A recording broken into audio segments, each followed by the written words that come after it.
Some students say the change in policy makes them feel safe because a lot of them walk with their cars to their dorms. But others say the change in policy could actually open the door to more gun violence on campus. On the Swerfer, which is a mix between the swing and the surfboard, and this is one of many activities they have here. Library officials say to get a better accurate on how many people visit the library, they installed a network video people counter, which can track exactly how many people enter and exit the library. Urging drivers when they're getting behind the wheel to use a little bit of common sense. Give our viewers an idea of how high the water level is. Follow me over here really quickly. You can see over yonder, that is the Dan River, and slowly the water is creeping this way where the ground currently used to be. That the goal for this afternoon was to pray for the victims and offer support for those who were impacted by the shooting. Cameras aren't known for keeping you dry and warm in a snowstorm, so yeah, we got to work on that. Charges have not been filed and police have not determined the sex of the baby or how long the baby has been in the dumpster. We learned about an unconfirmed sighting on July 1st about the pair being at the intersection of Etter and Ridge Roads, which is this road right here that deputies will be patrolling. Coalition of Justice here on Virginia Tech's campus hope that this rally will eventually spark the conversation. If you ask anyone who comes to downtown Roanoke, they'll tell you they feel safe. I love playing here in Roanoke. It's really a great town. Business owners who have shops in downtown Roanoke are on edge, especially after this latest shooting. Someone does seem to flip a switch at 1 or 2 in the morning. You can come around here if you need. Market Street vendors in downtown Roanoke, like Al Hubbard, has been at his location for Going on 7 years. And Hubbard, like many business owners, agree Roanoke is safe. He says this shooting should spark a conversation about how to resolve conflicts without violence. People just don't want to resolve issues with moral integrity. They want to resolve it or try to resolve it with aggression and with violence, and it just can't work that way. Because police say the victim involved in the shooting passed away Saturday morning. They're still investigating what led to the shooting, but say it happened around 2:30 near Benny Marconi's. Investigators believe the shooting was a result of a fight between the victim and the suspect. But it's sad every time we hear about something that people are upset for a minute. Leaving business owners in downtown Roanoke wondering what options are there to prevent a shooting in the future. My personal opinion is the first thing we need to look at is, are people being overserved at that hour on the weekends?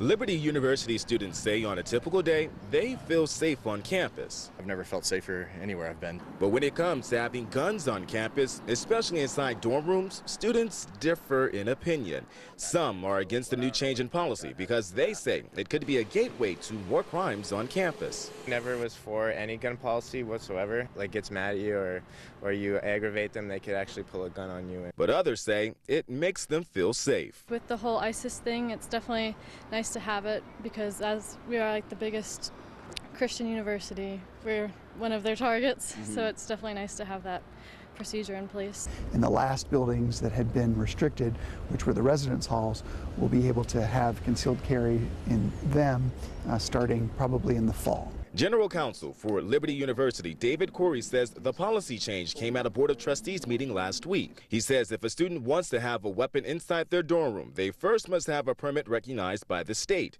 They also must be 21 years old, and all the roommates must be in agreement to have the weapon in the room. The gun must also be kept inside a safe. The student would have to keep that secure. The student wouldn't be permitted to have the gun open at any time. Corey says there are about 7,000 students who live in the dorms and only 200 are 21 years old. About 20 had concealed carry permits. Corey feels this is the university's way to make sure students are safe. We feel that our campus is actually safer because there's an unknown number of people on campus who would be able to defend themselves, and maybe others should something tragic be about to occur. Which some students say is a smart move by the university. I think it's smart. I trust our student body. I don't foresee it being an issue as far as anybody on campus ever being a problem themselves. This is the first time we've experienced it that we're aware of.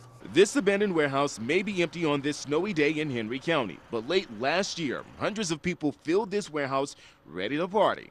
The problem, some were minors, even as young as 12, according to deputies. It's not a good situation. I think it's bad. People we spoke to who live in Henry County are outraged. Partygoers not only broke into an abandoned warehouse, It shouldn't be happening. but served drugs and alcohol to children. It's really sad, the kids feel like that, they have to do that, go down that road. The first party was shortly after Thanksgiving. Captain Rick Vaughn with the Henry County Sheriff's Office says there were several attempts to hold parties at the warehouse. The largest involved 400 people. There was alcohol on site. They were charging admission at the door, by the way, which is illegal without a business license. The last two attempts were around the Christmas holiday. Vaughn says investigators learned about the warehouse parties through social media and were able to shut them down before they got out of hand. When you see social media sites that are advertising, bring all your drugs, bring all your alcohol, that is a huge red flag for us. Which is why Vaughn says this incident is a reminder to be aware of your child's social media account. We are trying to keep this Henry County as safe as possible. These parties have a huge impact because anytime that you have that much alcohol, that much drug use, or the availability of drugs, teenagers will experiment. Experiment with dangerous activities that could have long-term effects, which some people say it's important to teach children actions have consequences. It all comes back down to, what do you teach your kids? Gator Boxing Gym is filled with people wanting to enter the ring. From the experienced to the little toddlers, everyone who participates in this hands-on sport says Ali is definitely one of the greatest athletes of all time. He was like a rubber band. He just floated around, danced, and just pow, pow, pow, pow. I mean, he was so quick. A technique Everett says he tried to incorporate while he's in the ring. He was the slimmest he could be for his size.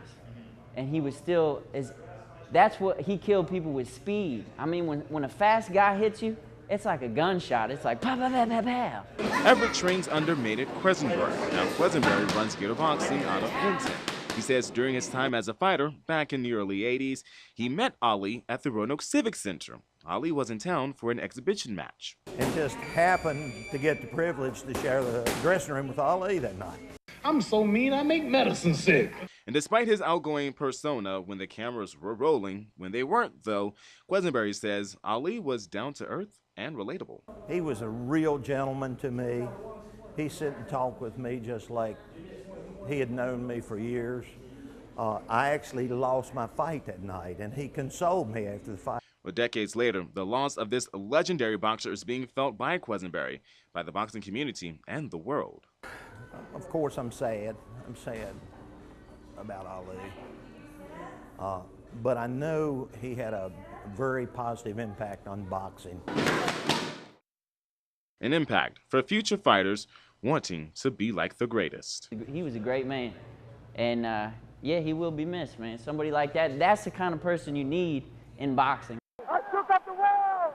I shook up the world! People are doing exactly what we're about to do right now. They're getting their gas, filling up their tanks, and as soon as that tank has been filled, boop, they're zipping on out on that road. A Spotsylvania couple received suspended sentences after keeping 3 children locked in a room. The community is coming together to remember the life of 5-year-old Noah Thomas. And surveying for the proposed Mountain Valley Pipeline is expected to start this month. Hundreds of demonstrators marched in Washington today to make sure their voices are heard. And the pastor here at Central United Methodist Church says that the thief wasted their time. To do is get in the vehicle and start plowing the roads.